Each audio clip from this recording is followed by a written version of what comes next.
I'd like to start off by saying that I don't have a fucking clue why I'm posting this on X or, really, at all. Maybe I'm afraid of dying or something. The events described in this story happened a month and a half ago in Shenandoah, West Virginia. Although I typed this up about 2 weeks ago.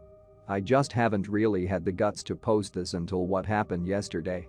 The story starts in late September when my family went to go visit our relatives who invited us up to celebrate one of them, Desiree, getting like $2,000 and some scratch-off lottery thing. They live in this really fucking shitty part of Shenandoah that people from Charlestown, Shepherdstown and Ranson, basically the least rednecky parts of West Virginia, like to call Squalor Holler.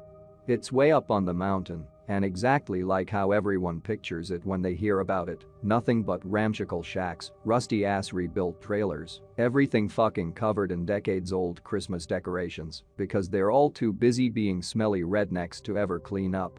Real deliverance shit, just no rivers or canoes. The relatives we were visiting are absolutely confirmed inbreeders, all cousins kicking each other. We don't refer to them as aunt, uncle, whatever, just relatives. Not terrible people or anything, just absolutely cartoonish. Depressing hillbilly stereotypes. So anyway, we're up here in this godforsaken trailer, it sucks. There's like 8 of them, plus me, my dad, my mom, and my sister. About 2 hours in, my mom takes my cell phone so that I can focus on the family time together, which is bullshit. All we did the whole time was eat TV dinners and be forced to watch NASCAR and shit. After like 6 hours of this shit, about 10 minutes before we're supposed to leave, it starts raining. We know how treacherous the roads can get up on the mountain, so we decide to wait for the rain to die down. Flash forward 2 hours later, it's fucking dark as hell, 10 o'clock, and there's a flood warning for the area. I have my phone back by this time, no reception, though, of course, I'm playing Tetris and Texas Hold'em and stuff. When suddenly I hear my dad start losing his shit in the next room. I walk over, and it turns out that they let slip that they'd buried their kid, Thomas, outside, and apparently were afraid the rain would wash up his body or some other horseshit. The kid was like 6, he was attacked by a dog, and they never told the cops. Just fucking buried him like he was a family pet. My dad's flipping his shit, and rightfully so, because, you know, we live in the 21st century and all. So our relatives all say they'll sort it all out in the morning. My parents tell me and my sister to stay in the same room as them during the night, and we do. None of us really suspected that they'd killed Thomas or anything, since they're really peaceful. They didn't even own any guns aside from this one old-timey double-barrel shotgun they had on a mantle. Nevertheless, we were creeped the fuck out and intended to tell the cops in the morning once we got to town. So. It was like 3 in the morning. I couldn't sleep. Power had gone out for the 5th time or so. And I'm not able to charge my dead phone. Worst part is, I could see Thomas's little grave right outside the window. Little cross on it and everything, and I assumed the kid couldn't have been buried deep at all since they were so worried about him just washing up out of the grave. So I was just fixated on it, kept being drawn to looking out the window. And then I saw the fucking worst thing in my life. Something was creeping through the trees toward the house. I stared at it for a while, but couldn't get a good look at it since it was raining and the brush was so thick.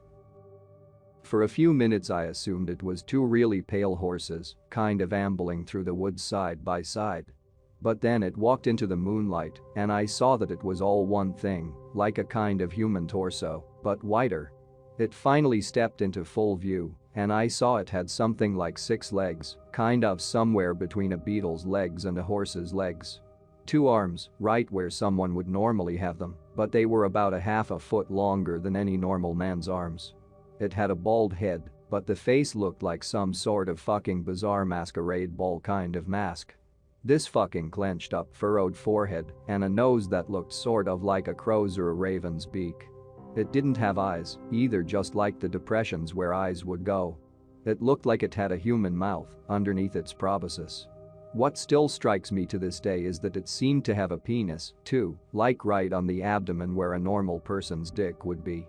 The thing moved sort of gracefully and made these soft thumping noises when it moved.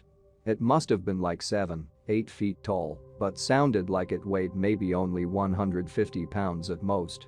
It starts walking towards Thomas's grave, and then I finally snap out of whatever trance I was in and just scream. My mom is the first to wake up, and I tell her to look out the window. She rushes over and doesn't really seem to understand what she's looking at. After a minute, though, the thing bends down and starts pawing at the grave with its hands.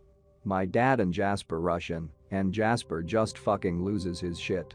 Screams like a little girl, runs back out of the room, yelling for his father, yelling, "It's outside, it came and it's outside." I look back and see the thing is digging furiously at the ground, kicking up huge mounds of dirt. I hear these sounds of feet running around the house. I think they were looking for the shotgun.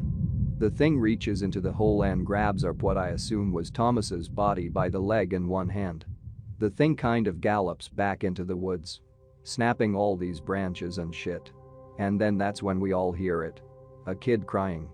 The sound of a child sobbing and crying from the direction that the thing took off in. We left as soon as the rain let up. At like 5 a.m. I don't even think we told anyone at the house. Drove straight back to Ranson.